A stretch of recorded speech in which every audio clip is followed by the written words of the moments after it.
നമസ്കാരം. Current affairs സീരീസിൽ 2025 October മാസത്തിലെ കറണ്ട് അഫയേഴ്സ് ആണ് നമ്മൾ പഠിക്കുന്നത്. ഇന്ത്യയുമായി ബന്ധപ്പെട്ട കറണ്ട് അഫയേഴ്സ് ആണ് ഇന്നത്തെ ക്ലാസ്സിനകത്ത് ഉൾക്കൊള്ളിച്ചിരിക്കുന്നത്. ക്ലാസ്സിന് അല്പം ദൈർഘ്യമുണ്ട്, അതുകൊണ്ട് വീഡിയോ സ്കിപ്പ് ചെയ്യരുത്. ഇമ്പോർട്ടൻ്റ് ആയിട്ടുള്ള കാര്യങ്ങളുണ്ട്. ഞാൻ വെറുതെ നിങ്ങളെ പിടിച്ചിരുത്താൻ വേണ്ടി പറയുന്നതല്ല. ഈ ക്ലാസ് കേട്ട് നോക്കണം.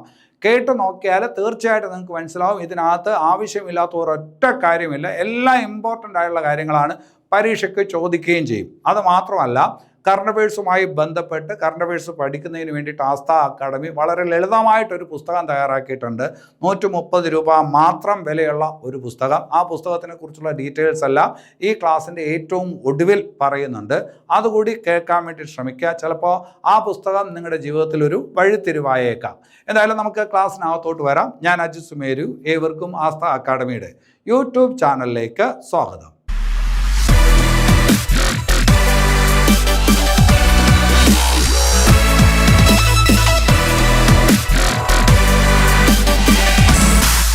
ശരി, അപ്പൊ നമുക്ക് ഇന്നത്തെ ക്ലാസ്സിലെ ആദ്യത്തെ പോയിന്റിലോട്ട് വരാം. ഇന്ത്യയിൽ ആദ്യമായിട്ട് വേഴാമ്പലുകളുടെ സംരക്ഷണത്തിന് വേണ്ടിയിട്ട് ഒരു കേന്ദ്രം ആരംഭിച്ചത് ഏത് സംസ്ഥാനമാണ് എന്ന് ചോദിച്ചാൽ അതിൻ്റെ ഉത്തരം തമിഴ്നാട് എന്നാണ്. തമിഴ്നാട്ടിൽ എവിടെയെന്ന് ചോദിച്ചാൽ കോയമ്പത്തൂരാണ്. തമിഴ്നാട്ടിൽ എവിടെയാണ്? കോയമ്പത്തൂർ. അവിടെ ഒരു ടൈഗർ റിസർവ് ഉണ്ട്, ആനമല ടൈഗർ റിസർവ്. ആ ആനമല ടൈഗർ റിസർവിലാണ് വേഴാമ്പലുകളുടെ സംരക്ഷണത്തിനായിട്ട് ഇന്ത്യയിൽ ആദ്യമായിട്ട് ഒരു കേന്ദ്രം ആരംഭിച്ചത്. ഏത് സംസ്ഥാനം? തമിഴ്നാട്, അല്ലേ? വേഴാമ്പലിനെ കുറിച്ചാണ് പറഞ്ഞത്. നിങ്ങൾക്ക് അറിയാവുന്ന കാര്യമാണ്. നമ്മുടെ സംസ്ഥാനത്തിൻ്റെ, കേരളത്തിൻ്റെ ഔദ്യോഗിക പക്ഷിയാണ് വേഴാമ്പൽ, അല്ലെ? കേരളത്തിൻ്റെ മാത്രമല്ല, പരീക്ഷയ്ക്ക് ചോദിച്ചിട്ടുണ്ട്. അരുണാചൽ പ്രദേശിന്റെ ഔദ്യോഗിക പക്ഷിയും ഏത് തന്നെയാണ്? വേഴാമ്പൽ തന്നെയാണ്, അല്ലെ? ബുസറോസ് ബൈകോർണിസ്. ബുസറോസ് ബൈകോർണിസ് എന്നത് ഏത് പക്ഷിയുടെ ശാസ്ത്രീയ നാമമാണ് എന്ന് ചോദിച്ചാൽ വേഴാമ്പലിന്റെ ശാസ്ത്രീയ നാമമാണ്. പഠിച്ചിട്ടുണ്ട്.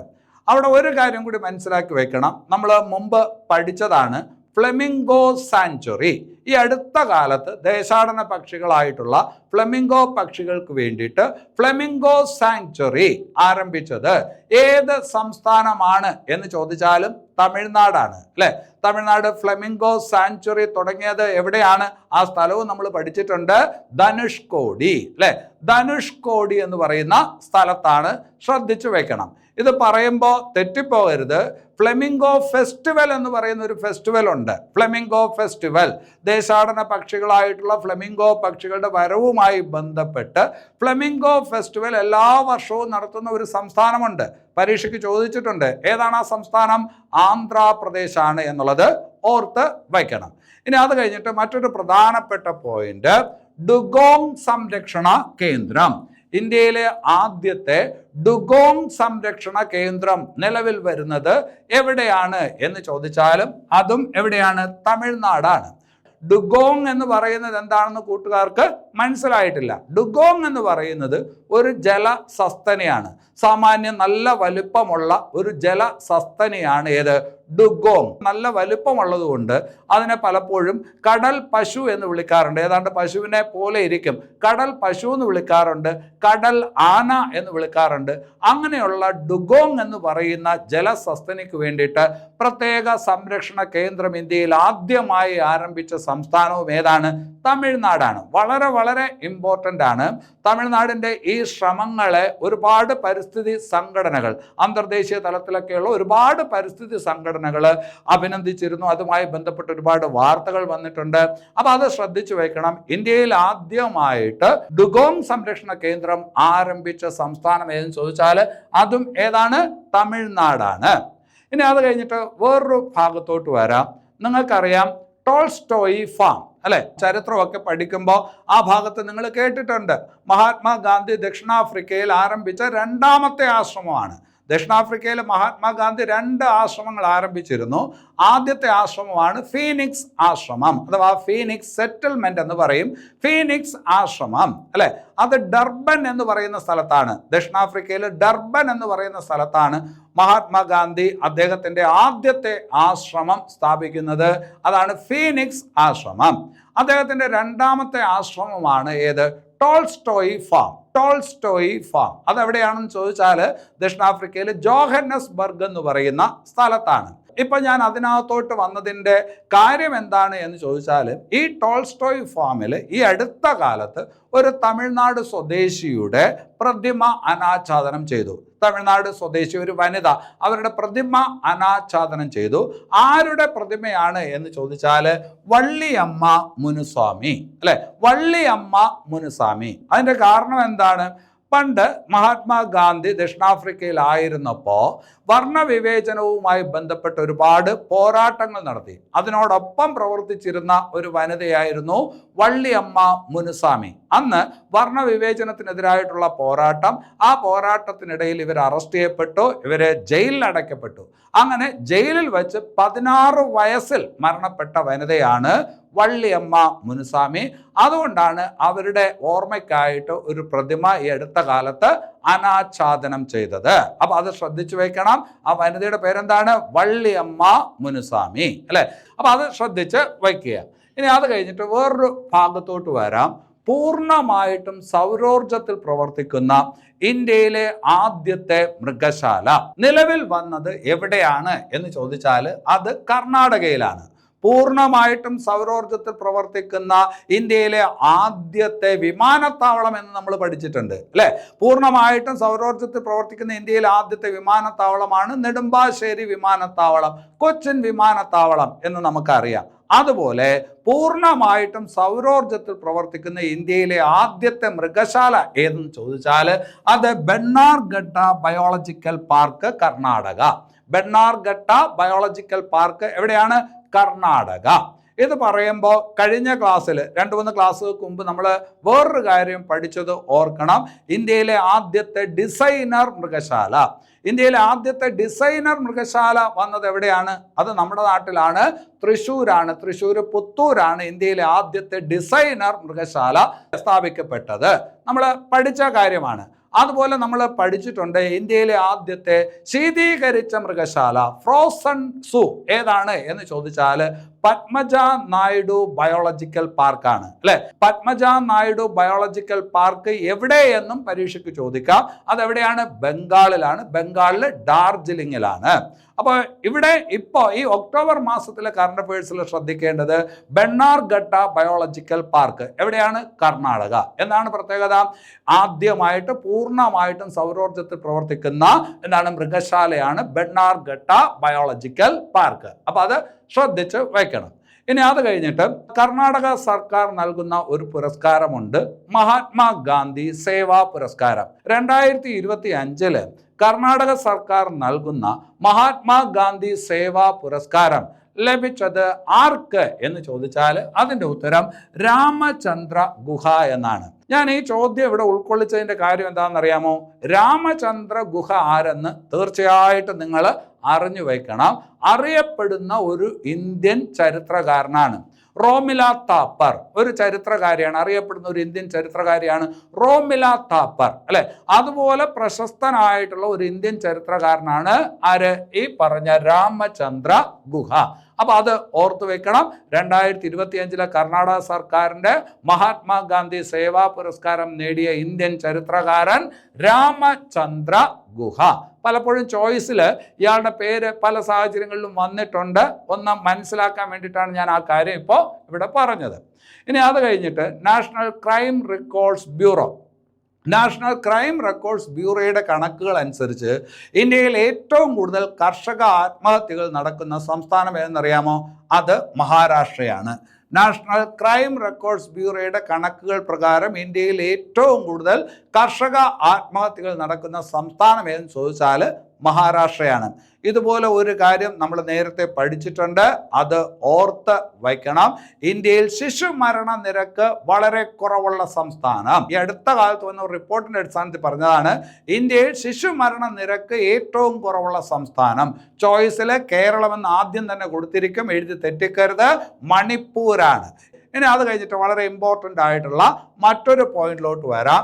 ഇന്ത്യയിലെ ആദ്യത്തെ ഡിജിറ്റൽ ഗ്രീൻ വിമാനത്താവളം. ഡിജിറ്റൽ രംഗം അനുദിനം പുരോഗമിച്ചുകൊണ്ടിരിക്കുകയാണ്.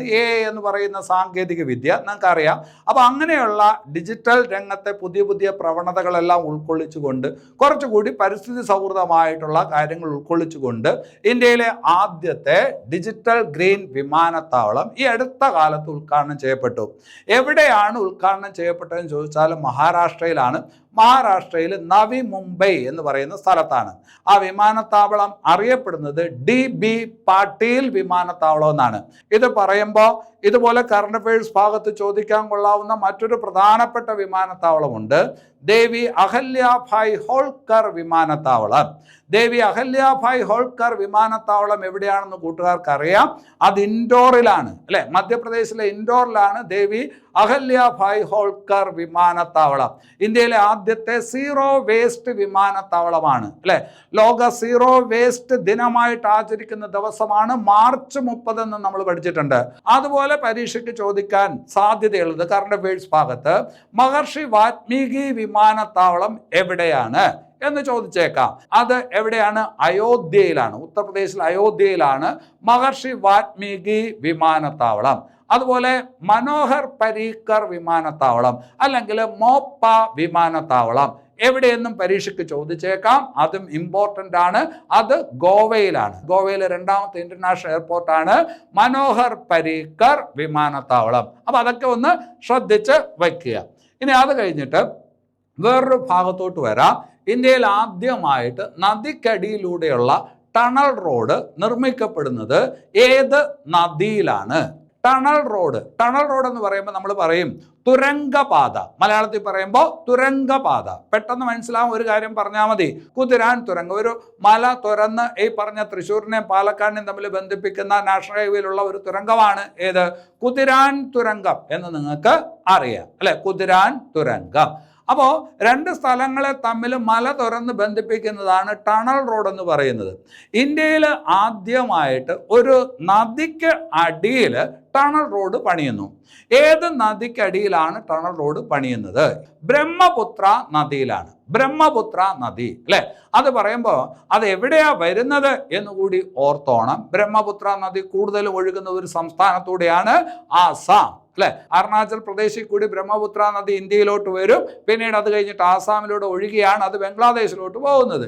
നദിക്കടിയിലൂടെയുള്ള ഇന്ത്യയിലെ ആദ്യത്തെ ടണൽ റോഡ് പണിയുന്നത് ബ്രഹ്മപുത്ര നദിയിലാണ്. അതുപോലെ തന്നെ ഏത് സ്ഥലത്താണ്? ആസാമിലാണ്. ശരി, ഇനി അത് കഴിഞ്ഞിട്ട് ഇന്ത്യയിലെ ഏക മഡ് വോൾക്കാനോ എവിടെയാണ് എന്ന് ചോദിച്ചാൽ ആൻഡമാനിലാണ്. കൂട്ടുകാർ കാര്യം ചിലപ്പോൾ പിടിയിട്ട് കാണില്ല. മഡ് വോൾക്കാനോ എന്ന് പറഞ്ഞാൽ ചെളി അഗ്നിപർവ്വതം. ഇന്ത്യയിലെ ഏക മഡ് വോൾക്കാനോ എവിടെയെന്ന് ചോദിച്ചാൽ ആൻഡമാനിലാണ്. ബരാത്താങ് എന്നാണ് ആ ശരിക്കും പറഞ്ഞ ആ വോൾക്കാനയുടെ പേര്. ബരാത്താങ്, ബരാത്താങ് എന്ന് പറയുന്ന മഡ് വോൾക്കാന. എന്തിനാണ് ഇപ്പോൾ ഈ കാര്യം പറഞ്ഞത്? ഈ അടുത്ത കാലത്ത്, അതായത് 2025 ഒക്ടോബറിൽ ഈ പറഞ്ഞ വോൾക്കാനോ പൊട്ടിത്തെറിച്ചായിരുന്നു. അങ്ങനെ വാർത്തകളിൽ വന്നായിരുന്നു.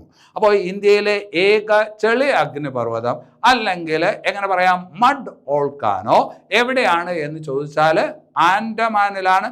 ആൻഡമാനിലെ ആ സ്ഥലം ബരാത്താങ് മഡ് വോൾക്കാനോ എന്നാണ് പറയുന്നത്. ഇനി അത് കഴിഞ്ഞിട്ട് അവിടെ ശ്രദ്ധിക്കേണ്ട മറ്റൊരു പ്രധാനപ്പെട്ട പോയിന്റ് ഉണ്ട്. ഈ അടുത്ത കാലത്ത്, അതായത് 2025 ഒക്ടോബർ മാസത്തിൽ വൻതോതിലുള്ള പ്രകൃതിവാതക നിക്ഷേപം ഇന്ത്യയിൽ ഒരു സ്ഥലത്ത് കണ്ടെത്തി. എവിടെയാണ് എന്ന് ചോദിച്ചാൽ അതും ആൻഡമാനിലാണ്. വളരെ വളരെ ഇമ്പോർട്ടൻ്റ് ആണ്. പ്രകൃതിവാതകം പോലുള്ള സാധനങ്ങളൊക്കെ നമ്മൾ പല രാജ്യങ്ങളിൽ നിന്നായിട്ട് ഇറക്കുമതി ചെയ്യുകയാണ് ചെയ്യുന്നത്, അതായത് നമ്മൾ കൊണ്ടുവരികയാണ് ചെയ്യുന്നത്. അതിന് വേണ്ടിയിട്ട് നമുക്ക് ഒരുപാട് വിദേശ നാണ്യം ചെലവഴിക്കേണ്ടി വരുന്നു. അപ്പോൾ നമ്മുടെ നാട്ടിൽ ആ ഒരു നിക്ഷേപം കണ്ടെത്തിയാൽ, അല്ലെങ്കിൽ അങ്ങനെ ഒരു സംഭവം ഉണ്ടെങ്കിൽ നമുക്ക് ഒരുപാട് വിദേശ നാണ്യം ശേഖരിക്കാനായിട്ട് പറ്റും, അതായത് നമുക്ക് സേവ് ചെയ്യാനായിട്ട് പറ്റും. അപ്പോൾ അതിനുള്ള ഒരു സാഹചര്യമാണ് ഇപ്പോൾ ഉണ്ടായിരിക്കുന്നത്.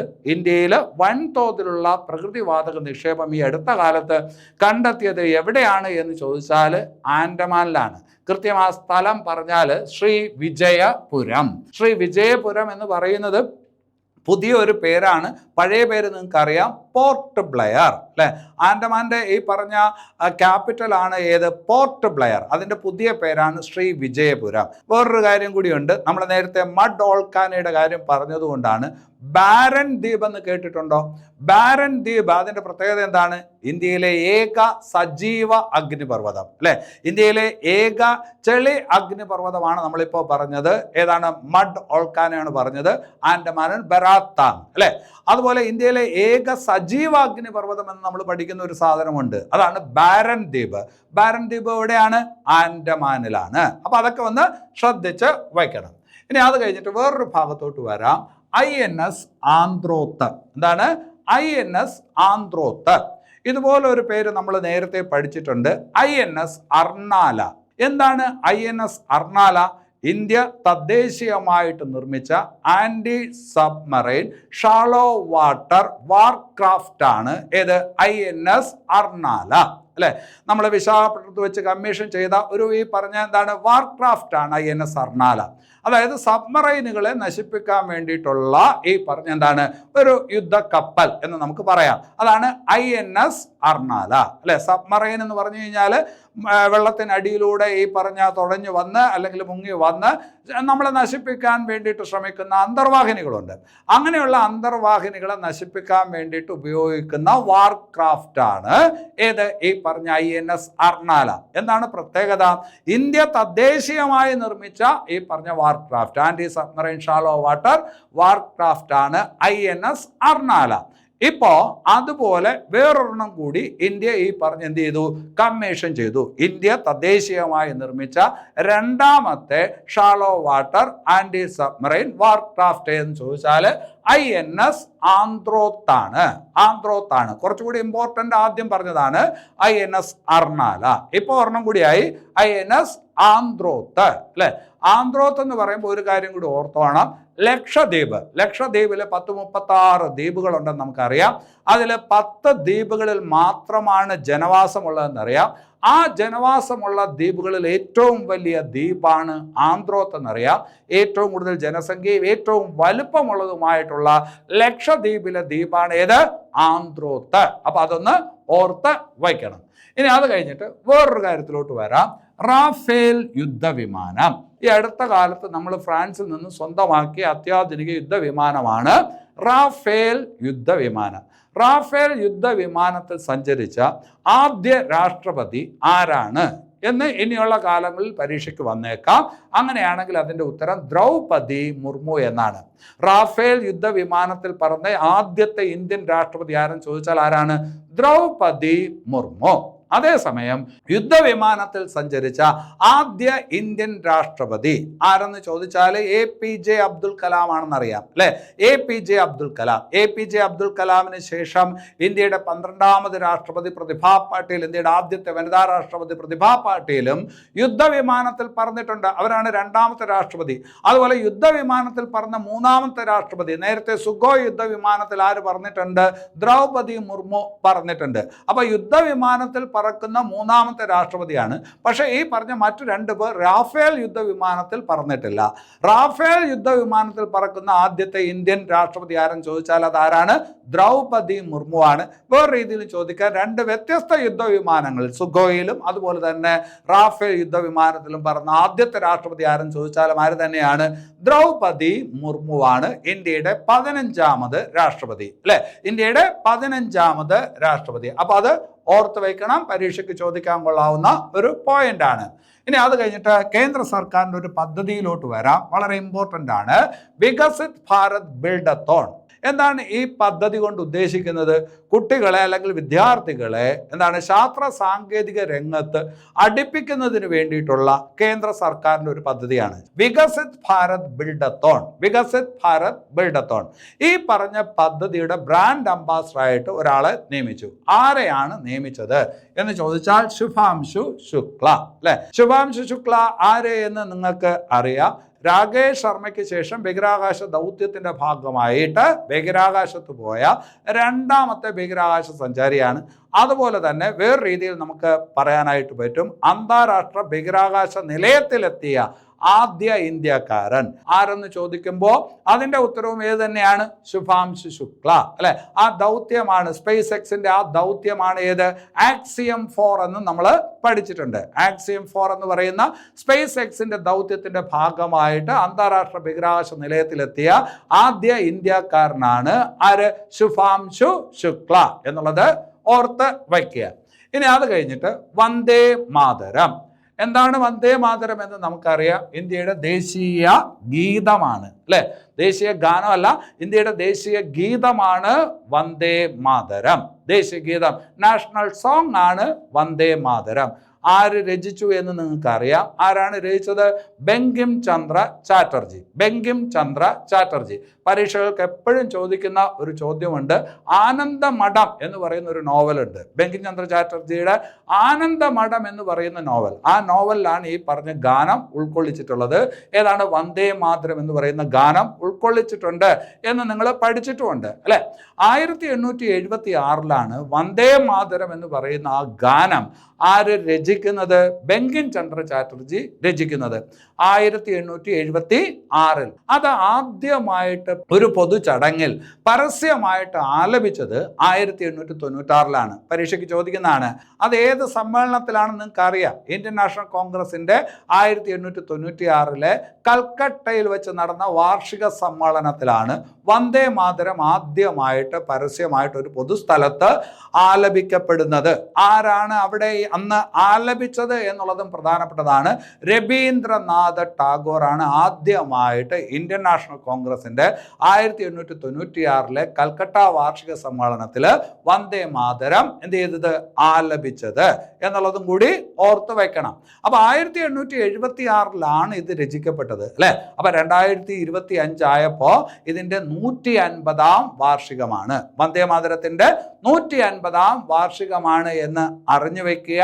അപ്പോൾ വന്ദേ മാതരവുമായി ബന്ധപ്പെട്ട കൂടുതൽ ഫാക്ടുകൾ മനസ്സിലാക്കാൻ വേണ്ടി ശ്രമിക്കുക. പ്രസ്താവന രീതിയിൽ വന്ദേ മാതരത്തെ കുറിച്ച് കറണ്ട് അഫയേഴ്സ് ഭാഗത്ത് ചോദ്യം വരും. അപ്പൊ അത് ശ്രദ്ധിച്ചു വെക്കുക. ഒരുപാട് ഫാക്ടുകളുണ്ട്, അതൊന്നും ഞാൻ പറയുന്നില്ല, നിങ്ങൾ പഠിച്ചെടുക്കാൻ വേണ്ടിയിട്ട് ശ്രമിക്കണം. ഇനി അത് കഴിഞ്ഞിട്ട് ഗാന്ധിജിയുടെ ആത്മകഥയാണ് എൻ്റെ സത്യാന്വേഷണ പരീക്ഷണങ്ങൾ, അല്ലെ? 1925 ഇത് പതുക്കെ പ്രസിദ്ധീകരിക്കാനായിട്ട് തുടങ്ങിയത്. ചെറിയ ചെറിയ കണ്ണങ്ങളായിട്ടാണ് ഇത് പ്രസിദ്ധീകരിച്ചു തുടങ്ങിയത്. 1925 മുതലാണ്. അപ്പൊ 2025 ആയപ്പോഴത്തേക്കും ഇത് ഈ പറഞ്ഞ 100 വർഷം പൂർത്തിയാക്കി. അതായത് ഗാന്ധിജിയുടെ ഈ പറഞ്ഞ ആത്മകഥ എൻ്റെ സത്യാന്വേഷണ പരീക്ഷണങ്ങൾ, മൈ എക്സ്പെരിമെന്റ്സ് വിത്ത് ട്രൂത്ത് എന്ന് പറയുന്ന ആത്മകഥയ്ക്ക് 100 വയസ്സായി, അല്ലെ? അപ്പൊ 2025 ഗാന്ധിജിയുടെ ആത്മകഥയുടെ 100ാം വാർഷികമാണ് എന്നുകൂടി മനസ്സിലാക്കി വെക്കണം. അവിടെ നിങ്ങൾ മനസ്സിലാക്കേണ്ട ഒരു പ്രധാനപ്പെട്ട കാര്യം, ഗാന്ധിജിയുടെ ആത്മകഥ യഥാർത്ഥത്തിൽ രചിച്ചിരിക്കുന്നത് ഏത് ഭാഷയിലാണ് എന്ന് ചോദിച്ചാൽ ഗുജറാത്തി ഭാഷയിലാണ്. അതാദ്യമായിട്ട് പ്രസിദ്ധീകരിച്ചത് ഏത് വീക്കിലിയിലാണ്, ഏത് പ്രസിദ്ധീകരണത്തിലാണ് എന്ന് ചോദിച്ചാൽ നവജീവൻ എന്ന് പറയുന്ന ഗുജറാത്തി ഭാഷയിൽ പ്രസിദ്ധീകരിച്ചിരുന്ന ഒരു വീക്കിലിയിലാണ്. ഇപ്പൊ വീക്കിലി എന്ന് പറയുമ്പോൾ തെറ്റിദ്ധരിക്കേണ്ട, ചിലയിടത്ത് അത് പത്രമെന്ന് കാണും, ചിലയിടത്ത് അത് വീക്കിലി എന്ന് തരും. പണ്ടൊക്കെ ഈ പറഞ്ഞ പത്രം എന്നൊക്കെ പറയുമ്പോൾ മാസത്തിലൊന്ന് അല്ലെങ്കിൽ ആഴ്ചയിലൊന്നൊക്കെ ആയിരുന്നു.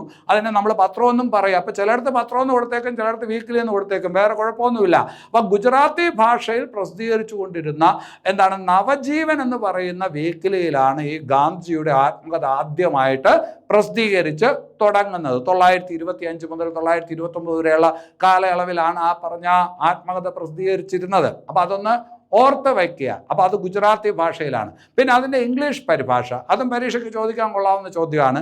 അതിൻ്റെ ഇംഗ്ലീഷ് പരിഭാഷ നിർവഹിച്ചിരിക്കുന്നത് ആര് എന്ന് ചോദിച്ചാൽ അത് മഹാദേവ് ദേശായി എന്ന് പറയുന്ന ഒരാളാണ്. ആരാണ്? മഹാദേവ് ദേശായി. ഗാന്ധിയുടെ വളരെ വേണ്ടപ്പെട്ട ഒരാളാണ്. മഹാദേവ് ദേശായി ആണ് അതിൻ്റെ ഇംഗ്ലീഷ് പരിഭാഷ നിർവഹിച്ചിരിക്കുന്നത്. എന്തായാലും ഗാന്ധിജിയുടെ സത്യാന്വേഷണ പരീക്ഷണങ്ങൾ എന്ന് പറയുന്ന ആത്മകഥയുടെ 100ാം വാർഷികമാണ് 2025. വേറൊരു കാര്യം നിങ്ങൾക്കറിയാം, ഗാന്ധിജി ജനിച്ചത് 1869 1869 ജനിച്ച ഗാന്ധിജി 1948 മരണപ്പെട്ടത്. 1925 അദ്ദേഹത്തിൻ്റെ ആത്മകഥ പുറത്തിറങ്ങുന്നത്. അതായത് അദ്ദേഹത്തിൻ്റെ ആത്മകഥയിൽ 48 വരെയുള്ള കാര്യങ്ങളില്ല. പിന്നെ ഏത് വർഷം വരെയുള്ള കാര്യമാണുള്ളത് എന്നും പരീക്ഷയ്ക്ക് ചോദിച്ചിട്ടുണ്ട്. അത് 921 വരെയുള്ള കാര്യങ്ങൾ മാത്രമാണുള്ളത്. അതായത് അദ്ദേഹത്തിൻ്റെ ജനനം മുതൽ 1921 വരെയുള്ള അദ്ദേഹത്തിൻ്റെ ജീവിതവുമായി ബന്ധപ്പെട്ട കാര്യങ്ങളാണ് ആ പറഞ്ഞ ഗുജറാത്തി ഭാഷയിൽ രചിക്കപ്പെട്ട ഏതിലുള്ളത് എൻ്റെ സത്യാന്വേഷണ പരീക്ഷണങ്ങൾ എന്ന് പറയുന്ന ആത്മകഥയിലുള്ളത് എന്ന് ശ്രദ്ധിച്ച് വയ്ക്കുക. ഇനി അത് കഴിഞ്ഞിട്ട് വേറൊരു ഭാഗത്തോട്ട് വരാം. മിലേ സുർ മേരാ തുമാര. മിലേ സുർ മേരാ തുമാര എന്ന് പറയുന്നത് ഒരു ദേശഭക്തി ഗാനമാണ്. ഒരു കാലത്ത് ദൂരദർശനിൽ സ്ഥിരമായിട്ട് ഈ പറഞ്ഞ് കേൾപ്പിച്ചുകൊണ്ടിരുന്ന ഒരു ഗാനമാണ്. ഒരുപാട് ഭാഷകളിലാണ് ഈ ഗാനം ചിട്ടപ്പെടുത്തിയിരിക്കുന്നത്. അതിനകത്ത് മലയാളവുമുണ്ട്. മിലേ സുർ മേരാ തുമാര. ഇന്ത്യയിലെ പല സ്ഥലങ്ങൾ, ഇന്ത്യയിലെ പ്രശസ്തരായിട്ടുള്ള പല വ്യക്തികൾ, ഇന്ത്യയിലെ ഈ പറഞ്ഞ പല ഭാഷകളിലായിട്ട് ഈ പറഞ്ഞ വരികൾ രചിച്ച് ഈ പറഞ്ഞ ഉണ്ടാക്കിയിരിക്കുന്ന ഒരു ദേശഭക്തി ഗാനമാണ് എന്ന് പറയാം. മിലേ സുർ മേരാ തുമാര. അതൊരു പരസ്യ ഗാനം കൂടിയാണ്. അപ്പോൾ അത് രചിച്ചതാരെന്നറിയാമോ? പീയൂഷ് പാണ്ഡെ എന്ന് പറയുന്ന ഒരാളാണ്. ആരാണ്? പീയൂഷ് പാണ്ഡെ. അപ്പോൾ ഒരു കാലത്ത് ദൂരദർശനിൽ തരംഗം തീർത്ത മിലേ സുർ മേരാ തുമാര എന്ന് പറയുന്ന ഗാനം, ആ ഗാനം രചിച്ചത് ആരെന്ന് ചോദിച്ചാൽ പീയൂഷ് പാണ്ഡെയാണ്. ആ പറഞ്ഞ പാട്ട് ഒരു പക്ഷേ നിങ്ങൾ കേട്ടിട്ടുണ്ടാവും, അല്ലെങ്കിൽ നിങ്ങളുടെ വീട്ടിലെ ആൾക്കാരെങ്കിലും കേട്ടിട്ടുണ്ടാവും. ഇത് അവരെ ഒന്ന് കേൾപ്പിക്കുക. എൻ്റെ സ്വരവും നിങ്ങളുടെ സ്വരവും ഒത്തുചേർന്ന് നമ്മുടെ സ്വരമായി എന്ന് പറഞ്ഞിട്ട് ആനയുടെ പുറത്തിരുന്ന ഒരു പാപ്പാൻ പാടുന്നതുണ്ട്. അത് ഈ പറഞ്ഞ ഈ പാട്ടിനകത്ത് വരുന്ന ഒരു ശകലമാണ്. അപ്പോൾ അങ്ങനെ പ്രസിദ്ധമായിട്ടുള്ള ഒരു ഗാനമാണ് മിലേ സുർ മേരാ തുമാര. അപ്പോൾ ആ ഗാനം രചിച്ച ആളാണ് പീയൂഷ് പാണ്ഡെ. ഇന്ത്യൻ പരസ്യ രംഗത്തെ അതികായകൻ എന്നറിയപ്പെടുന്ന ഒരാളാണ്. അയാൾ 2025 ഒക്ടോബറിൽ മരണപ്പെട്ടു. അപ്പോൾ 2025 ഒക്ടോബറിൽ മരണപ്പെട്ട ഇന്ത്യൻ പരസ്യ രംഗത്തെ കുലപതി അല്ലെങ്കിൽ ചക്രവർത്തി അല്ലെങ്കിൽ രാജാവ് എന്നൊക്കെ വിളിക്കപ്പെടുന്ന വ്യക്തി ആരെന്ന് ചോദിച്ചാൽ പീയൂഷ് പാണ്ഡെയാണ്. നിങ്ങൾ ഫെവിക്കോളിൻ്റെ പരസ്യം കണ്ടു കാണും അല്ലേ? കോഴിയിട്ട മുട്ട, പക്ഷേ എങ്ങനെയൊക്കെ തട്ടി പൊട്ടിയിട്ടും ഈ പറഞ്ഞ അതെന്ത് ചെയ്യുന്നില്ല, പൊട്ടുന്നില്ല. അപ്പോൾ തൊട്ടപ്പുറത്ത് ഫെവിക്കോൾ ഇരിക്കുന്നതായിട്ട് കാണിക്കുന്നു. ഒരു പരസ്യമാണ്. ഒരു വണ്ടിയിൽ കുത്തി നിറഞ്ഞ് ഒരുപാട് ആൾക്കാർ പോകുന്നു. ഒരുപാട് കട്രി വീണിട്ടും ആരും തെറിച്ചു പോകുന്നില്ല. പിറകിൽ ഫെവിക്കോൾ എന്ന് എഴുതിയിരിക്കുന്നു. ഒരാൾ ക്രിക്കറ്റ് കളിക്കുന്നു, ഒരു 6 അടിക്കുന്നു. ഈ പറഞ്ഞ് ഇപ്പോൾ ഔട്ടാവുമെന്ന് തോന്നുന്നു. ഗാലറിയിൽ ഒരു പെങ്കൊച്ച് ഈ പറഞ്ഞ വളരെ ടെൻഷൻ അടിച്ചിരിക്കുന്നു. അത് 6 ആവുന്നു. അപ്പോൾ പെങ്കൊച്ച് ഓടി ഗ്രൗണ്ടിലോട്ട് വരുന്നു, ഡാൻസ് കളിക്കുന്നു. ഉടനെ ഡയറി മിൽക്കിൻ്റെ പരസ്യം കാണിക്കുന്നു. ഈ പറഞ്ഞതെല്ലാം ഈ പറഞ്ഞ ആളുമായി ബന്ധപ്പെട്ടതാണ്. ആരുമായിട്ട്? പീയൂഷ് പാണ്ഡെയുടെ പരസ്യങ്ങളാണ്. അപ്പോൾ അത് ശ്രദ്ധിച്ചു വെക്കുക. പീയൂഷ് പാണ്ഡെ ഇന്ത്യൻ പരസ്യ രംഗത്ത് ഈ പറഞ്ഞ എന്താണ് കുലപതി എന്ന് പറയാവുന്ന വ്യക്തിയാണ് പീയൂഷ് പാണ്ഡെ. അയാൾ ഈ അടുത്ത കാലത്ത് മരണപ്പെട്ടു. ചോദിക്കാൻ കൊള്ളാവുന്ന ഒരു ചോദ്യമാണ്. ഇനി അത് കഴിഞ്ഞിട്ട് വേറൊരു പ്രധാനപ്പെട്ട പോയിന്റിലോട്ട് വരാം. പരീക്ഷയ്ക്ക് ചോദിക്കാൻ കൊള്ളാവുന്ന ഒരു ചോദ്യമാണ്. മലയാളി ആയിട്ടുള്ള ഒരു വനിതയുടെ കാര്യമാണ് പറയുന്നത്. മലയാളി ആയിട്ടുള്ള വനിത, പക്ഷേ ഈ അടുത്ത കാലത്ത് അവർ ജപ്പാനിലെ അംബാസഡറായിട്ട് നിയമിക്കപ്പെട്ടു. ജപ്പാനിലെ അംബാസഡറായിട്ട് നിയമിക്കപ്പെട്ട മലയാളി വനിത അല്ലേ? കേരള സർക്കാരല്ല നിയമിക്കുന്നത്. അംബാസഡർ എന്ന് പറയുമ്പോൾ രാജ്യമാണ് നിയമിക്കുന്നത്. അപ്പോൾ ജപ്പാനിലെ അംബാസഡറായിട്ട് നിയമിക്കപ്പെട്ട മലയാളി ആയിട്ടുള്ള വനിത ആരെന്ന് പരീക്ഷയ്ക്ക് ചോദിക്കും. നല്ല ചോദ്യമായിരിക്കും. ആ ചോദ്യം ചോദിക്കണം എന്നുള്ളതാണ് എൻ്റെ അഭിപ്രായം. നഗ്മ മുഹമ്മദ് അല്ലേ? അപ്പോൾ ജപ്പാനിലെ അംബാസഡറായിട്ട് നിയമിക്കപ്പെട്ട മലയാളി വനിത ആരെന്ന് ചോദിച്ചാൽ നഗ്മ മുഹമ്മദ്. ശ്രദ്ധിച്ചു വയ്ക്കണം. പരീക്ഷയ്ക്ക് ചോദിക്കാനുള്ള സാധ്യത വളരെ കൂടുതലാണ്. ശരി, ഇനി അത് കഴിഞ്ഞിട്ട് വേറൊരു ഭാഗത്തോട്ട് വരാം. ഹരിണി അമര സൂര്യ. ഹരിണി അമര സൂര്യ. ആരാണ് ഹരിണി അമര സൂര്യ? നിലവിൽ ശ്രീലങ്കയിലെ പ്രധാനമന്ത്രിയാണ് ഹരിണി അമര സൂര്യ. വനിതയാണ്. എന്തിനാണ് ഇപ്പോൾ ഇവരുടെ കാര്യം ഇവിടെ പറഞ്ഞത്? 2025 ഒക്ടോബറിൽ ശ്രീലങ്ക പ്രധാനമന്ത്രി ഇന്ത്യ സന്ദർശിച്ചിരുന്നു. പക്ഷെ കുറച്ചുകൂടി പ്രധാനപ്പെട്ട പൊസിഷൻ എന്ന് പറയുന്നത് ശ്രീലങ്കയിൽ പ്രസിഡന്റാണ്. അപ്പോൾ അതുകൊണ്ട് ശ്രീലങ്കയിലെ ഇപ്പോഴത്തെ പ്രസിഡന്റ് ആര് എന്ന് കൂടി അറിഞ്ഞു വെക്കുക. ശ്രീലങ്കയിലെ ഇപ്പോഴത്തെ രാഷ്ട്രീയവും സാമ്പത്തിക സാമൂഹിക അവസ്ഥയൊക്കെ അറിയാമല്ലോ. അതുകൊണ്ട് അത് ചോദിക്കാൻ കൊള്ളാവുന്ന ചോദ്യമാണ്. അനുരാ കുമാര ദിസനായകെ. അനുരാ കുമാര ദിസനായകെ. ശ്രീലങ്കയിലെ ഇപ്പോഴത്തെ ഈ പറഞ്ഞ പ്രസിഡന്റ് ആരെന്ന് ചോദിച്ചാൽ അനുരാ കുമാര ദിസനായകെ എന്ന് പറയുന്ന ഒരു ചെറുപ്പക്കാരനാണ്. അതേസമയം ഈ പ്രധാനമന്ത്രി ആരെന്ന് ചോദിച്ച ഒരു വനിതയാണ് ഹരിണി അമര സൂര്യ. വലിയ പ്രായമൊന്നുമില്ലാത്തൊരു വനിതയാണ്. അവരിപ്പോൾ ഇവിടെ വന്നിരുന്നു, എവിടെ, ഇന്ത്യയിൽ വന്നിരുന്നു. അതുപോലെ ബ്രിട്ടീഷ് പ്രധാനമന്ത്രിയും ഈ അടുത്ത കാലത്ത് ഇന്ത്യ സന്ദർശിച്ചിരുന്നു, കിയാർ സ്റ്റാമർ, അല്ലെ. അത് പറയുമ്പോൾ 2025 സെപ്റ്റംബറിൽ നരേന്ദ്രമോദിയുടെ ജന്മദിനമായിരുന്നു, അല്ലെ. നരേന്ദ്രമോദിയുടെ ജന്മദിനവുമായി ബന്ധപ്പെട്ട് കടമ്പ് എന്ന് പറയുന്ന ഒരു വൃക്ഷമുണ്ട്. ആ കടമ്പ് വൃക്ഷത്തിന്റെ തൈ സമ്മാനമായിട്ട് നൽകിയത് ആരെന്ന് ചോദിച്ചാൽ ഇംഗ്ലണ്ടിലെ രാജാവാണ്, ചാൾസ് മൂന്നാമൻ രാജാവ്. അപ്പോൾ പരീക്ഷയ്ക്ക് ചോദിക്കും, 2025 സെപ്റ്റംബറിൽ നരേന്ദ്രമോദിയുടെ ജന്മദിനവുമായി ബന്ധപ്പെട്ട് ഇംഗ്ലണ്ടിലെ ചാൾസ് രാജാവ് ഏത് വൃക്ഷ തൈയാണ് സമ്മാനമായി നൽകിയത് എന്ന് ചോദിച്ചാൽ കടമ്പ് വൃക്ഷത്തിൻ്റെ തൈയാണ്. കടമ്പ് വൃക്ഷം എന്ന് പറയുന്നത് ഇന്ത്യൻ പുരാണങ്ങളിൽ വളരെ പ്രാധാന്യമുള്ള ഒരു വൃക്ഷമാണ്. അതായത് ഭഗവാൻ ശ്രീകൃഷ്ണന് ഒരുപാട് ഇഷ്ടമുള്ള ഒരു വൃക്ഷമായിരുന്നു ഏത്, കടമ്പ് മരം. അതാണ് ചാൾസ് രാജാവ് നരേന്ദ്രമോദിക്ക് സമ്മാനമായിട്ട് നൽകിയത്. ചോദിക്കാനുള്ള സാധ്യത ഉണ്ട്. ഇനി അത് കഴിഞ്ഞിട്ട് 2025 ഒക്ടോബറിൽ ഇന്ത്യ സന്ദർശിച്ച അഫ്ഗാൻ വിദേശകാര്യ മന്ത്രി, അല്ലെ. ഈ സമയത്താണ് അഫ്ഗാനിസ്ഥാനും പാകിസ്ഥാനുമായിട്ടുള്ള യുദ്ധമൊക്കെ തുടങ്ങിയത്. അഫ്ഗാനും ഇന്ത്യയും തമ്മിൽ നല്ലൊരു ബന്ധം ഉണ്ടാക്കുന്നത് പാകിസ്ഥാൻ അത്ര സൂഹിക്കുന്ന കാര്യമൊന്നുമല്ല. ആ സമയത്ത് അഫ്ഗാനിൽ പല പ്രശ്നങ്ങളും പാകിസ്ഥാൻ ഉണ്ടാക്കി, ഒരു ചെറിയ യുദ്ധമൊക്കെ ഉണ്ടായി. അപ്പോൾ ആരാണ് അഫ്ഗാനിസ്ഥാനിലെ വിദേശകാര്യമന്ത്രി എന്നുള്ളത് ഓർത്തു വയ്ക്കുക, മൗലവി അമീർ ഖാൻ മുത്തഖി. മൗലവി അമീർ ഖാൻ മുത്തഖി, അല്ലെ. ആദ്യത്തെ പേര് ഓർക്കാൻ എളുപ്പമാണ്, മൗലവി. രണ്ടാമത്തെ പേര് അതിനേക്കാൾ എളുപ്പമാണ്, അമീർ ഖാൻ, അല്ലെ. ഒരു ബോളിവുഡ് നടനുണ്ടല്ലോ, അമീർ ഖാൻ. പിന്നെ അത് കഴിഞ്ഞിട്ട് അവസാനം മുത്തഖി, അല്ലെ. മുത്താണെന്ന് ഓർത്താൽ മതി, മുത്തഖി. അപ്പോൾ 2025 ഒക്ടോബറിൽ ഇന്ത്യ സന്ദർശിച്ച അഫ്ഗാനിസ്ഥാൻ വിദേശകാര്യമന്ത്രി അല്ലെങ്കിൽ താലിബാൻ വിദേശകാര്യമന്ത്രി ആരെന്ന് ചോദിച്ചാൽ മൗലവി അമീർ ഖാൻ മുത്തഖിയാണ് എന്ന് ഓർത്ത് വയ്ക്കുക. ഇനി അത് കഴിഞ്ഞിട്ട് എന്താണ് കൊങ്കൺ 2025? സൈനിക അഭ്യാസമാണ്. രണ്ട് രാജ്യങ്ങൾ തമ്മിലുള്ള സംയുക്ത നാവിക അഭ്യാസത്തിന് കൊടുത്തിരിക്കുന്ന പേരാണ് കൊങ്കൺ 2025. അപ്പോൾ അവിടെ വേറൊരു ചോദ്യം വരും, ഏതൊക്കെ രാജ്യങ്ങൾ തമ്മിലുള്ള സംയുക്ത നാവിക അഭ്യാസമാണ് കൊങ്കൺ 2025 എന്ന പേരിൽ അറിയപ്പെടുന്നതെന്ന് ചോദിക്കും. അപ്പോൾ ഒന്ന് ഇന്ത്യയാണ്, വേറൊരു രാജ്യം കൂടി പഠിച്ചാൽ മതി, അത് ഇംഗ്ലണ്ടാണ്. ഏതാണ്? ഇംഗ്ലണ്ട്. അപ്പോൾ കൊങ്കൺ 2025 എന്ന് പറയുന്നത് ഇന്ത്യയും ഇംഗ്ലണ്ടും തമ്മിലുള്ള സംയുക്ത നാവികാഭ്യാസത്തിന് കൊടുത്തിരിക്കുന്ന പേരാണ് എന്ന് ഓർക്കുക. ഇനി അത് കഴിഞ്ഞിട്ട് 2025 ഒക്ടോബർ ആദ്യം ഇന്ത്യയിൽ ഒരു ചുഴലിക്കൊടുങ്കാറ്റുണ്ടായി. ആ ചുഴലിക്കൊടുങ്കാറ്റാണ് ശക്തി ചുഴലിക്കൊടുങ്കാറ്റ്. ഇന്ത്യയുടെ പടിഞ്ഞാറ് ഭാഗം, പ്രത്യേകിച്ചും ഗുജറാത്ത്, മഹാരാഷ്ട്ര ഭാഗത്ത് ഒരുപാട് നാശനഷ്ടങ്ങൾ അല്ലെങ്കിൽ ഇത്തിരി അസ്വസ്ഥത ഉണ്ടാക്കിയ ഒരു ചുഴലിക്കൊടുങ്കാറ്റാണ് ശക്തി ചുഴലിക്കൊടുങ്കാറ്റ്. പടിഞ്ഞാറ് ഭാഗം എന്ന് പറയുമ്പോഴത്തേക്കും അറബിക്കടലിൽ രൂപം കൊണ്ട ചുഴലിക്കൊടുങ്കാറ്റാണ് ശക്തി. അപ്പോൾ അത് ഒക്ടോബറിൻ്റെ തുടക്കത്തിലാണ്.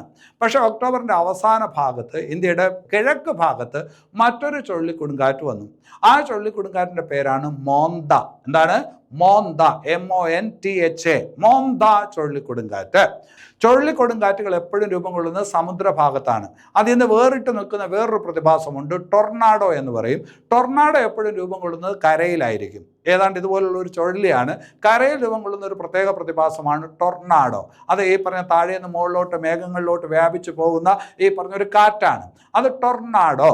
അപ്പോൾ അത് കരയിലാണ് രൂപം കൊള്ളുന്നത്. അതേസമയം ചുഴലിക്കാറ്റുകൾ എപ്പോഴും രൂപം കൊള്ളുന്നത് എവിടെയാണ്? സമുദ്ര ഭാഗത്താണ്. ഇന്ത്യൻ മഹാസമുദ്ര ഭാഗത്ത് രൂപം കൊള്ളുന്ന ചുഴലിക്കൊടുങ്കാറ്റുകളെ പൊതുവെ പറയുന്നത് സൈക്ലോൺ എന്നാണ്. അതേസമയം ഈ പറഞ്ഞ ചൈനയുടെ ഭാഗത്ത്, അതായത് സൗത്ത് ചൈന സീയിലൊക്കെ അങ്ങനെയുള്ള ചുഴലിക്കാറ്റുകൾ ഉണ്ടായാൽ നമ്മൾ അതിനെ പറയും ടൈഫൂൺ എന്ന് പറയും. എങ്ങനെ പറയും? ടൈഫൂൺ എന്ന് പറയും, അല്ലെ. വെസ്റ്റ് ഇൻഡീസിന്റെ ഭാഗത്ത്, അതായത് അറ്റ്ലാന്റിക് മഹാസമുദ്ര ഭാഗത്ത് ഇങ്ങനെയുള്ള ചുഴലിക്കാറ്റുകൾ ഉണ്ടായാൽ അതിനെ വേറൊരു പേരിലാണ് പറയുന്നത്. അതിനെ പറയുന്നത് ഹരിക്കെയിൻ എന്ന് പറയും. എങ്ങനെ പറയും? ഹരിക്കെയിൻ, അല്ലെ. അതേസമയം ഓഷ്യാനിയ മേഖലയിൽ, അതായത് ഓസ്ട്രേലിയൻ ഭാഗത്ത്, ഓസ്ട്രേലിയൻ ഭാഗം എന്ന് പറയുമ്പോൾ ദക്ഷിണ പസഫിക് സമുദ്രത്തിൽ അത് അനുഭവപ്പെട്ടാൽ നമ്മൾ പറയും അതിനെ വില്ലി വില്ലീസ് എന്ന് പറയും. എന്ത് പറയും? വില്ലി വില്ലീസ്. ഇതെല്ലാം ഈ പറഞ്ഞ ചുഴലിക്കാറ്റുകളാണ്. ഓരോ സ്ഥലത്തും ഓരോ പേരുകളിൽ അറിയപ്പെടും. ഇന്ത്യയിൽ ഈ പറഞ്ഞ ചുഴലിക്കാറ്റ് പൊതുവെ അറിയപ്പെടുന്നത് സൈക്ലോൺ എന്നാണ്. അപ്പോൾ ഒരു സൈക്ലോൺ ഈ പടിഞ്ഞാറ് ഭാഗത്ത് ഹിറ്റ് ചെയ്തിട്ടുണ്ട് 2025 ഒക്ടോബറിൽ. അതേതെന്ന് ചോദിച്ചാൽ ശക്തി ചുഴലിക്കാറ്റാണ്. ശക്തി ചുഴലിക്കാറ്റ്. ഇനി ഈ പറഞ്ഞ ചുഴലിക്കാറ്റുകൾക്കൊക്കെ പേരിടുന്ന ഒരു പരിപാടിയുണ്ട്. അത് ഏതെങ്കിലും രാജ്യങ്ങളായിരിക്കും നിർവഹിക്കുക അവരുടെ ടേൺ അനുസരിച്ച്. ശക്തി ചുഴലിക്കാറ്റിന് ആ പേര് നൽകിയത് ഏത് രാജ്യമെന്ന് ചോദിച്ചാൽ അത് ശ്രീലങ്കയാണ്. അതേസമയം മോന്ത എന്ന് പറയുന്ന ആ വൃത്തികെട്ട പേര്, പക്ഷെ ആ പേരിന്റെ അർത്ഥം എന്താണെന്ന് ചോദിച്ചാൽ മനോഹരം എന്നാണ്. മോന്ത എന്ന വാക്കിന് തായ്ലൻഡ് ഭാഷയിൽ മനോഹരം അല്ലെങ്കിൽ നല്ല മണമുള്ള പുഷ്പം എന്നൊക്കെയാണ് അർത്ഥം. മോന്ത എന്ന് പറയുന്ന ചുഴലിക്കാറ്റിന് ആ പേര് കൊടുത്തത് തായ്ലാൻഡാണ്. ഏതാണ്? തായ്ലാൻഡാണ്. അപ്പോൾ 2025 ഒക്ടോബറിൽ 2 ചുഴലിക്കൊടുങ്കാറ്റുകൾ ഇന്ത്യയെ ബാധിച്ചിട്ടുണ്ട്. ഒന്ന് ഒക്ടോബറിന്റെ തുടക്കത്തിൽ, അത് അറബിക്കടൽ ഭാഗത്ത്, അത് ഗുജറാത്തിലും മഹാരാഷ്ട്രയിലുമായിട്ട്. ശക്തി പേര് കൊടുത്തത് ശ്രീലങ്ക. അതേസമയം കിഴക്ക് ഭാഗത്ത് എന്ന് പറയുമ്പോൾ പ്രധാനമായിട്ടും ആന്ധ്രാപ്രദേശ്, തമിഴ്നാട് ഭാഗത്താണ് കൂടുതലും നാശം ഉണ്ടായത്. അത് ഏത് ചുഴലിക്കാറ്റ് എന്ന് ചോദിച്ചാൽ മോന്ത ചുഴലിക്കാറ്റ്. അതിന് പേരിട്ടത് തായ്ലൻഡാണ്. അപ്പോൾ അത് ശ്രദ്ധിച്ചു വയ്ക്കുക, പരീക്ഷയിലെ 1 മാർക്ക് ഭാഗമാണ്. ഇനി അത് കഴിഞ്ഞിട്ട് നല്ലൊരു ചോദ്യമാണ്. നിങ്ങളൊരു പക്ഷേ അത്രയ്ക്ക് പ്രാധാന്യം കൊടുക്കാതെ പഠിക്കും, പക്ഷെ അത് പഠിക്കണം. വളരെ വളരെ ഇമ്പോർട്ടൻ്റ് ആണ്. ഈ അടുത്ത കാലത്ത് ഇന്ത്യ, നമ്മുടെ രാജ്യം, ഈ പറഞ്ഞ യൂറോപ്പിലെ ഒരു സംഘം രാജ്യങ്ങളോട് എന്ത് ചെയ്തു? ഒരു സ്വതന്ത്ര വ്യാപാര കരാറിൽ ഒപ്പിട്ടു. നിങ്ങൾക്കറിയാമല്ലോ, ഇപ്പോൾ ഡൊണാൾഡ് ട്രംപ് നമ്മുടെ ഈ പറഞ്ഞ പല സാധനങ്ങൾക്കും ഭയങ്കര നികുതി ഏർപ്പെടുത്തുന്നത് കാരണം നമ്മുടെ സാധനങ്ങളൊന്നും ഇപ്പോൾ ഈ അമേരിക്കയിൽ കൊണ്ടുവന്ന് വിൽക്കാനായിട്ട് പറ്റാത്ത അവസ്ഥയാണ്. കാരണം ഭയങ്കര വില കൊടുത്ത് ആരും വാങ്ങിക്കത്തില്ല, അല്ലേ? അപ്പോൾ അങ്ങനെ വരുമ്പോഴത്തേക്കും നമുക്ക് കച്ചവടം സുഗമമാക്കണമെങ്കിൽ പല രാജ്യങ്ങളുമായിട്ട് നല്ല ടൈപ്പ് വേണം. അങ്ങനെ ഇപ്പോൾ ഒരു സ്വതന്ത്ര വ്യാപാര കരാർ യൂറോപ്പിൽ ഒരു 4 രാജ്യങ്ങളുമായിട്ട് അല്ലെങ്കിൽ 4 രാജ്യങ്ങളുടെ സംഘവുമായിട്ട് നമ്മളിപ്പോൾ ഉണ്ടാക്കിയിട്ടുണ്ട്. അപ്പോൾ അത് ഏതാണ് ആ സംഘം എന്ന് ചോദിച്ചാൽ യൂറോപ്യൻ ഫ്രീ ട്രേഡ് അസോസിയേഷൻ. അല്ലേ? അപ്പോൾ 2025 ഒക്ടോബറിൽ ഏത് യൂറോപ്യൻ രാജ്യങ്ങളുമായിട്ടാണ് അല്ലെങ്കിൽ യൂറോപ്യൻ രാജ്യങ്ങളുടെ സംഘവുമായിട്ടാണ് ഇന്ത്യ സ്വതന്ത്ര വ്യാപാര കരാറിൽ ഒപ്പിട്ടതെന്ന് ചോദിച്ചാൽ യൂറോപ്യൻ ഫ്രീ ട്രേഡ് അസോസിയേഷൻ അഥവാ EFTA. 4 രാജ്യങ്ങളാണ് ഈ പറഞ്ഞ സംഘത്തിൽ വരുന്നത്. ആ 4 രാജ്യം, ഒന്ന് നോർവേ, വേറൊന്ന് സ്വീഡൻ, വേറൊന്ന് ഐസ്ലാൻഡ്, പിന്നെ അത് കഴിഞ്ഞിട്ട് ഐസ്ലാൻഡ് തൊട്ടടുത്ത് കിടക്കുന്ന ഒരു ചെറിയ രാജ്യമുണ്ട്, ലിക്ടൻസ്റ്റെയിൻ എന്ന് പറയുന്ന രാജ്യം. അപ്പോൾ 2025 ഒക്ടോബറിൽ ഇന്ത്യ സ്വതന്ത്ര വ്യാപാര കരാർ ഉണ്ടാക്കിയത് യൂറോപ്പിലെ ഏത് രാജ്യങ്ങളുടെ കൂട്ടായ്മയുമായിട്ടാണ് എന്ന് ചോദിച്ചാൽ EFTA അഥവാ യൂറോപ്യൻ ഫ്രീ ട്രേഡ് അസോസിയേഷൻ. അവിടെ വേറൊരു കാര്യം കൂടി നിങ്ങൾ മനസ്സിലാക്കി വെക്കണം. ഇന്ത്യ മറ്റു പല രാജ്യങ്ങളുമായിട്ടും സ്വതന്ത്ര വ്യാപാര കരാർ നേരത്തെ ഒപ്പിട്ടിട്ടുണ്ട്. ഇപ്പോൾ ASEAN എന്ന് പറയുന്ന രാജ്യങ്ങളുടെ കൂട്ടായ്മ നിങ്ങൾക്കറിയാം. ASEAN രാജ്യങ്ങളുമായിട്ടും നമ്മൾ സ്വതന്ത്ര വ്യാപാര കരാറിൽ ഒപ്പിട്ടിട്ടുണ്ട്. ജപ്പാനുമായിട്ട് സ്വതന്ത്ര വ്യാപാര കരാറിൽ ഒപ്പിട്ടിട്ടുണ്ട്. ദക്ഷിണ കൊറിയയുമായിട്ട് സ്വതന്ത്ര വ്യാപാര കരാറിൽ ഒപ്പിട്ടിട്ടുണ്ട്. അതുപോലെ ഓസ്ട്രേലിയയുമായിട്ട് സ്വതന്ത്ര വ്യാപാര കരാറിൽ ഒപ്പിട്ടിട്ടുണ്ട്. അതുപോലെ UK സ്വതന്ത്ര വ്യാപാര കരാറിൽ ഒപ്പിട്ടിട്ടുണ്ട്. യൂറോപ്യൻ യൂണിയനുമായിട്ട് സ്വതന്ത്ര വ്യാപാര കരാറിൽ ഒപ്പിടുന്നതിന് വേണ്ടിയിട്ടുള്ള ചർച്ചകൾ പുരോഗമിക്കുകയാണ്. അപ്പോൾ ഇതെല്ലാം വളരെ ഇമ്പോർട്ടൻ്റ് ആയിട്ടുള്ള കാര്യങ്ങളാണ്. നിങ്ങളൊന്ന് ശ്രദ്ധയോടുകൂടി പഠിച്ചു വെക്കണം. പലതും പഠിക്കാൻ നിങ്ങൾ മടിക്കുന്നത് അതെന്താണെന്ന് അറിഞ്ഞുകൂടാത്തതുകൊണ്ടാണ്. കറണ്ട് അഫയേഴ്സ് പറയുമ്പോൾ കുറേ ചോദ്യങ്ങളും ഉത്തരങ്ങളും ഇങ്ങനെ കാണാതെ പഠിച്ചുകൊണ്ടിരുന്നു കഴിഞ്ഞാൽ അത് മനസ്സിലാവത്തില്ല. അതുകൊണ്ടാണ് വിശദമായിട്ട് പറയാനായിട്ട് ശ്രമിക്കുന്നത്. അപ്പോൾ അതിനൊക്കെ ഒരു എഫർട്ടുണ്ട്. ആ എഫർട്ട് നിങ്ങൾ മനസ്സിലാക്കണം. ഈ വീഡിയോ നിങ്ങൾക്ക് ഇഷ്ടപ്പെടുകയാണെങ്കിൽ അതുപോലെ തന്നെ എന്ത് ചെയ്യുകയും ചെയ്യണം? അത് ലൈക്ക് ചെയ്യുകയും കമൻറ്റ് ചെയ്യുകയും 4 പേരിലോട്ട് എത്തിക്കുകയും ചെയ്യണം. ഞങ്ങളെ പ്രോത്സാഹിപ്പിക്കണം. ഇനി അത് കഴിഞ്ഞിട്ട് ഇവിടെ ഇപ്പം ഞാൻ കുറേ കാര്യങ്ങൾ പറഞ്ഞു, അല്ലേ? ആ കാര്യങ്ങളുടെ ഈ പറഞ്ഞ ഡീറ്റെയിൽസ്, അതിൻ്റെ നോട്ട്സ് നിങ്ങൾക്ക് ആവശ്യമുണ്ടെങ്കിൽ 2024 സെലക്റ്റഡ് ആയിട്ടുള്ള കറണ്ട് അഫയേഴ്സ്, അതുപോലെ 2023 സെലക്റ്റഡ് ആയിട്ടുള്ള കറണ്ട് അഫയേഴ്സ്, 2025 വളരെ ഇമ്പോർട്ടൻ്റ് ആയിട്ടുള്ള കറണ്ട് അഫയേഴ്സ്, അതെല്ലാം കൂടെ ഉൾക്കൊള്ളിച്ചുകൊണ്ട് ആസ്ഥ അക്കാഡമി ഒരു പുസ്തകം തയ്യാറാക്കിയിട്ടുണ്ട്. അത് നമ്മുടെ കറണ്ട് അഫയേഴ്സ് എന്ന് പറഞ്ഞിട്ടുള്ള ഒരു ടൈറ്റിൽ വരുന്ന പുസ്തകമാണ്. A5 സൈസ് എന്ന് പറഞ്ഞാൽ ചെറിയ പുസ്തകമാണ്. നമ്മൾ സാറിന് പ്രീവിയസ് ക്വസ്റ്റ്യൻ പേപ്പറൊക്കെ നിങ്ങൾ വാങ്ങിക്കുമല്ലോ, അപ്പോൾ അതിനൊരു സൈസ് ഉണ്ടല്ലോ, അതാണ് A5 സൈസ്. മറ്റത് നിങ്ങൾ വാങ്ങിക്കുന്ന റാങ്ക് ഫയലിൻ്റെ സൈസ് അല്ല, അത് ഇത്തിരി വലുതാണ്. ഇത് ചെറിയ സൈസ് A5 സൈസ്. 192 പേജ്, 192 പേജുകളേ ഉള്ളൂ. അതിൽ ഏറ്റവും ഇമ്പോർട്ടൻ്റ് ആയിട്ടുള്ള കറണ്ട് അഫയേഴ്സ് എല്ലാം ഉണ്ട്. നിങ്ങൾ 2-3 കൂട്ടുകാരുണ്ടെങ്കിൽ ഒരുമിച്ച് കൂടിയിരുന്ന് വായിച്ച് തീർത്ത് വിടാൻ പറ്റുന്ന വിധത്തിലാണ്. വായിക്കുമ്പോൾ ഒരു കാരണവശാലും ഈ പറഞ്ഞ അതൊരു ബുദ്ധിമുട്ടാണ് എന്നുള്ള ഒരു ഫീൽ നിങ്ങൾക്ക് ഉണ്ടാവില്ല. കാരണം ആ പുസ്തകം എഴുതിയിരിക്കുന്നത് ഞാനാണ്. അപ്പോൾ ഞാൻ എഴുതുമ്പോൾ നിങ്ങൾ വായിക്കുമ്പോൾ നിങ്ങൾക്ക് ഒരിക്കലും ബുദ്ധിമുട്ടുണ്ടാവരുത്, നിങ്ങൾക്ക് മടുപ്പുണ്ടാവരുത് എന്നുള്ള ബുദ്ധിയോടുകൂടിയാണ് ഞാൻ എഴുതിക്കൊണ്ടിരിക്കുന്നത്. വളരെ ലളിതമായിട്ടുള്ള ഭാഷയിൽ പെട്ടെന്ന് മനസ്സിലാകത്തക്ക വിധത്തിൽ എഴുതാൻ വേണ്ടി ശ്രമിച്ചിട്ടുണ്ട്. അപ്പോൾ അത് നിങ്ങൾ പുസ്തകം വാങ്ങിച്ചാൽ നല്ലതായിരിക്കും. 192 പേജുകളാണുള്ളത്. പുസ്തകത്തിൻ്റെ വില എത്ര? 130 രൂപയാണ്. കൊറിയർ ചാർജോ അല്ലെങ്കിൽ പോസ്റ്റൽ ചാർജോ ഒന്നുമില്ല. 130 രൂപ മാത്രം അടച്ചാൽ മതി. അതിനെക്കുറിച്ചുള്ള കാര്യങ്ങൾ അറിയണമെങ്കിൽ ഇതാ ഈ നമ്പറിലോട്ട് പെട്ടെന്ന് വിളിക്കുക. പുസ്തകം ഒരുപാട് പേര് ആവശ്യപ്പെടുന്ന പുസ്തകമാണ്. പുസ്തകം തീർന്നു പോകും. നേരത്തെ ബീറ്റ് ഫോറസ്റ്റ് ഓഫീസറിന് വേണ്ടിയിട്ട് നമ്മളൊരു പുസ്തകം ഇറക്കിയിരുന്നു. ഇപ്പോഴും ആൾക്കാർ അന്വേഷിക്കുന്നുണ്ട്. പക്ഷേ ആ പുസ്തകം സോൾഡ് ഔട്ടാണ്. അത് നമ്മുടെ കയ്യിൽ സ്റ്റോക്ക് ഇല്ല. അതുപോലെ അസിസ്റ്റൻറ്റ് പ്രസന്റ് ഓഫീസർ പരീക്ഷയ്ക്ക് വേണ്ടിയിട്ട് നമ്മളൊരു ചെറിയ പുസ്തകം തയ്യാറാക്കിയിട്ടുണ്ട്. സ്പെഷ്യൽ ടോപ്പിക്ക് മാത്രം ചെറിയൊരു പുസ്തകമാണ്. ആ പുസ്തകത്തിൻ്റെ വില എന്ന് പറയുന്നത് 85 രൂപയേ ഉള്ളൂ. 85 രൂപയിൽ ഈ പറഞ്ഞ സ്പെഷ്യൽ ടോപ്പിക്കിന് ചോദിക്കുന്ന 20 ചോദ്യങ്ങൾ മൊത്തം പഠിച്ചു തീർക്കാൻ പറ്റുന്ന ഒരു പുസ്തകമാണ്. ആവശ്യക്കാരുണ്ടെങ്കിൽ പെട്ടെന്ന് വിളിക്കണം. അതും കുറച്ച് പുസ്തകങ്ങൾ മാത്രമേ സ്റ്റോക്ക് ഉള്ളൂ. ഈ 2 പുസ്തകങ്ങൾ സ്റ്റോക്ക് കുറവാണ്. അപ്പോൾ എത്രയും പെട്ടെന്ന് വിളിച്ചാൽ ഈ പുസ്തകം നിങ്ങൾക്ക് കിട്ടും. അപ്പോൾ ഞാൻ സ്ട്രോങ് ആയിട്ട് നിങ്ങൾക്ക് റെക്കമെൻഡ് ചെയ്യുകയാണ്, ഈ പുസ്തകം വാങ്ങിച്ചാൽ നല്ലതായിരിക്കും. ഞാൻ ഇത് അവസാനം പറഞ്ഞ എന്താണെന്ന് ചോദിച്ചാൽ, ഇത്രയും നേരം നിങ്ങളിത് കേട്ടുകൊണ്ടിരുന്നുവെങ്കിൽ ഈ ക്ലാസ്സിനോട് എന്തെങ്കിലും താല്പര്യമുള്ളവരാണ് അല്ലേ? അതുകൊണ്ടാണ് ഇത് അവസാനം പറയാമെന്ന് വിചാരിച്ചത്. നിങ്ങളുടെ കയ്യിലോട്ട് ഈ പുസ്തകം എത്തണമെന്ന് താല്പര്യം എനിക്കുണ്ട്. അപ്പോൾ എത്രയും പെട്ടെന്ന് വിളിക്കുക. ഈ വീഡിയോ ലൈക്ക് ചെയ്യുക, കമൻറ്റ് ചെയ്യുക, ഷെയർ ചെയ്യുക, പ്രോത്സാഹിപ്പിക്കുക. എല്ലാവർക്കും നല്ലത് വരട്ടെ. നന്ദി.